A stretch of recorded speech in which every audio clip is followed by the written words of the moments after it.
سر ویښتان په شپږ قسمه باندې دي. اول درې قسمه سنت، څلورم قسم بعضې علما وایي چې سنت دی، بعضې وایي چې رخصت دی، پنځم قسم جایز، شپږم قسم ممنوع منع دی، ګناه یې دی. اول درې قسمونه سر ویښتان تر دې ځای پورې پرېږدول دا هم سنت دي، دې نه له ښکته ځای پورې پرېږدول دا هم سنت دي، تر ولو پورې پرېږدول دا هم سنت دي. د نبي علیه صلات وسلام نه ثابت دي. څوک یې پرېږدي ثواب دی ورکوي، خو صفایي به یې کوي او تیل به هم پې لګوي. څلورم قسم سر مکمل خریل، حضرت علی رضی الله تعالی عنه به سر خریل، هغه به فرمیل که په سر ویښتانو کې یو ویښته وچ پاتې شو غسل نه کېږي، نو زه دې وجې نه سر خیریم.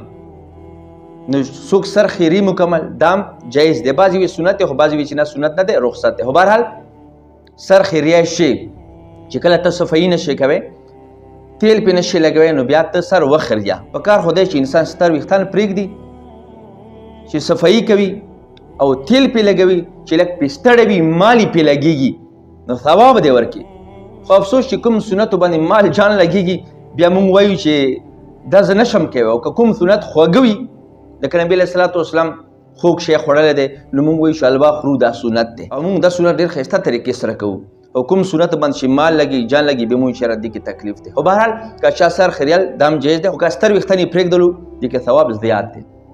څلورم قسم سر ویښتان مکمل کټ کول لکه مشین سره، نو دا هم جایز دي. شپږم قسم دا بالکل جایز نه دی، ګناه دی چې بعضې ویښتان سړی واخلي او بعضې پرېږدوي. لکه تاسو به ځوانان لیدلي وي، اکثر ځوانان نن سبا د سر دغه ځای کې دا ویښتان پرېږدوي او نور مکمل واخلي، ګول واخلي، نو دا بالکل ګناه دی. دې طرف نه یې واخلي دلته یې پرېږدوي، نو دا هم ګناه دی.